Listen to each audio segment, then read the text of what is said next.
Honor, lealtad, traición y muerte son componentes que en conjunto son parte del argumento principal de la novela que les voy a mencionar a continuación, que es mi última lectura, la primera parte de la biología de la leyenda de los Yungarí, de Laura Greco, escritora española. La verdad es que es una lectura que me tuvo mucho tiempo muy atrapada, es fácil de leer, un poquito más de 300 páginas, está en la edición digital y también la pueden conseguir en edición en físico en Amazon. Toca ciertas cosas que por lo menos a mí me interesan mucho, relacionados con la mitología, con la cosmovisión de pueblos antiguos. Por ejemplo, si a ti te interesa la mitología vikinga, la mitología nórdica, la civilización, la forma en que vivían los vikingos, o otros pueblos como los hunos y el misterio de por qué desaparecieron, siento que todas esas influencias fueron tomadas para crear este universo literario que Laura Greco logra crear, que es el universo de los Yungarí.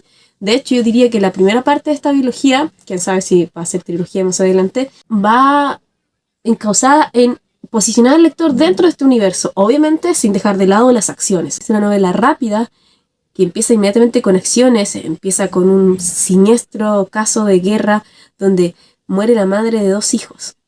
Pero esa madre no era cualquiera, sino que era Nela, esposa de Arcio, que era el líder de los Yungarí. Estos pueblos se encontraban abocados a conseguir la excelencia en su proceder, aunque en ocasiones, hoy en día pueda parecer lo contrario, generando una situación crítica tanto dentro de la unidad de los Yungarí como en los Kanahala, que es una unidad de un pueblo enemigo. Y de aquí se empieza a enredar y a crear una historia que nos viene a contar un poco más sobre lo que significa este universo de los Yungarí, que es un universo que se los recomiendo. En esta primera parte de la leyenda de los Yungarí, El Cordero que mató al lobo, publicada en 2021, nos cuenta la historia de un pueblo que vive el horror y la sangre de una guerra constante con otros pueblos, una época de sobrevivencia en los bosques, en lo oculto. La primera parte es súper importante para la construcción del universo literario, como ya les advertía, donde se encuentran las influencias de la mitología nórdica, de los hunos, toda esta idea de que los hunos nacen a caballo y mueren a caballo. Todo eso se puede ver mucho y unido también a la ideología de la guerra. La guerra es súper importante dentro de esta civilización. También se encuentran muchas referencias en cuanto a la estructura social, los dioses, las creencias, las guerras. Como decía al principio, el honor, lealtad, traiciones y el destino toman un nombre en esta novela, un nombre importante que le da sentido al argumento de la misma. Si queremos ubicarnos en el universo de la leyenda Yungarí, tenemos que entender que el pueblo Yungarí existió en una determinada época junto con otros pueblos salvajes, que al igual que los hunos, no fueron tan identificados por los libros de historia, sino que hay mucho de su historia que no se conoce, que de repente desaparecieron, pero que dejaron ciertas huellas importantes. El pueblo Yungarí es dirigido por Arcio, quien tomó por esposa a Nela, madre de Nargos, que será el futuro líder de este pueblo. Uno de los pueblos enemigos son los Kanahala, dirigido por Ajer, quien contrajo nupcias con Une. Un suceso inesperado ocurre en todo esto. Se los voy a contar de una forma distinta a como lo cuenta en la historia. Cuando había nacido recién el segundo hijo de Arcio y Nela, ella tuvo que sumarse a una guerra para tratar de salvar a Arcio, pensando que este estaba muy mal herido. En esta guerra ella pierde la vida, y todos suponen que su hijo recién nacido también pierde la vida. Pero muy por el contrario, el líder de los Kanahala, Ajer, decide adoptarlo y hacerlo su propio hijo. Ello en el contexto de que justamente Ajer, como líder de los Kanahala, junto a su esposa, aún estaban pasando una situación súper complicada. Una de las reglas principales que tenían los Kanahala es que una vez que se habían contraído nupcias y la mujer no era fértil, no daba luz a hijos, o como en el caso de Une, que daba a luz un hijo que fallece, esta debía ser sacrificada a los dioses. Pero Ajer no quería hacer esto, entonces al encontrar este bebé pensó que podía reconstruir su familia, salvar la vida de su esposa y tener un hijo, y más adelante quizás Une tuviera un hijo que fuera propio. En estas circunstancias vemos que 2 hermanos de sangre son separados y puestos como futuros líderes de pueblos enemigos. Aquí nace uno de los principales conflictos que después se va desenredando a lo largo de la trama y quizás complejizando aún más. Estos pueblos carecían de lo que hoy en día conocemos como ciencia y no poseían una tecnología avanzada, sin embargo conocían a la perfección el alma humana, tal vez mucho más de lo que conocemos hoy. Hay un tema súper importante en cuanto a los dioses que hace entender por qué estos pueblos eran enemigos desde muchos años atrás, a pesar de que tenían una raíz común. Y esta raíz común venía dada por la mitología que ellos tenían, por su religión, por sus creencias. En general, estamos hablando de 3 dioses. el dios Usco, que es el dios del inframundo y la guerra, y por otra parte Kana, diosa de la fertilidad y esposa de Usco. Pero había un tercer dios o deidad que se llamaba Atakna, el dios y ángel de la muerte. En cuanto a la interpretación de este dios, había una serie de dudas y cosas con las que no estaban de acuerdo un pueblo con otro. Por ejemplo, los yungarí no llegaban a sacrificar a sus esposas por el hecho de que no fueran fértiles.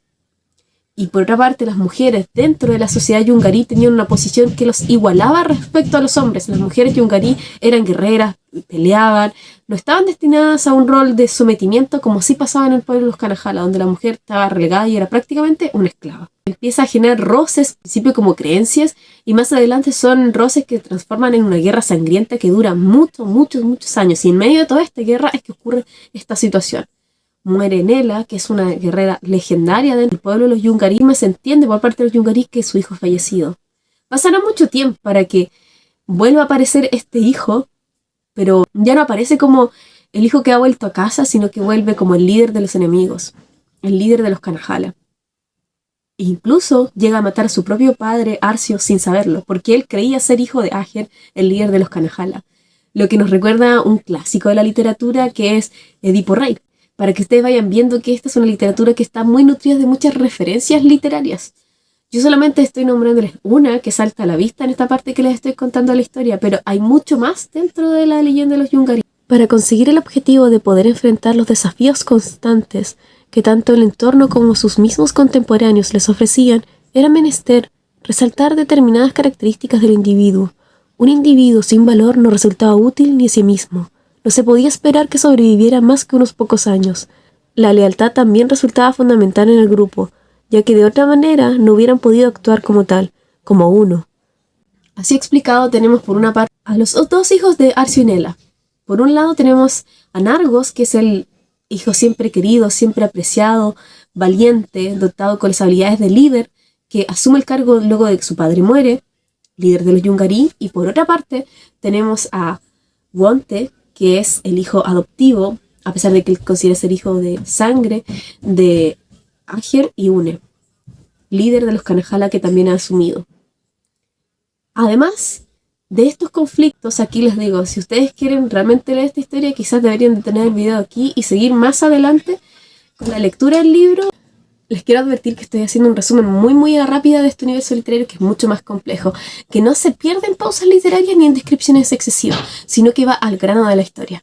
Y eso me gustó mucho, porque es una historia que avanza, se nota que es un universo literario que Laura Greco creó en su mente, que es enorme y que decide mostrarnos ciertos pasajes selectivos de esta historia para entender cómo se desarrolla la trama y el argumento y el conflicto. Parte de este conflicto viene dado en primer lugar porque vemos que parte del destino de Wonte es bastante trágico.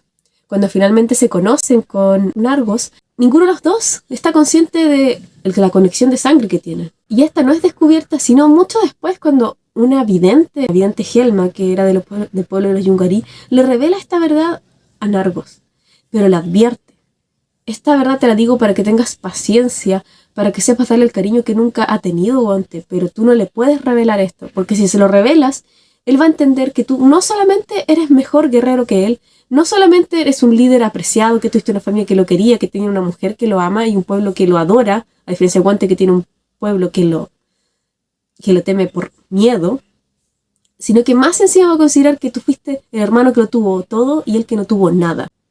Sumado a esto, hay una subtrama que hay dentro de esto de generar una especie de triángulo amoroso con un final trágico que nos lleva a la última de las páginas de este primer tomo de la saga. El cordero que mató al lobo. El final de esta primera parte, la verdad es que como lectora me dejó... ¿Qué pasa después? O sea, es un corte que inmediatamente te lanza a buscar la segunda parte. Es una historia no terminada, es una historia, como dije, muy extensa, muy larga, muy grande, donde nos encontramos en una situación crítica donde ni siquiera sé qué pasó con los personajes. Esta novela de pronto se transforma en una tragedia, donde el destino tiene un peso enorme.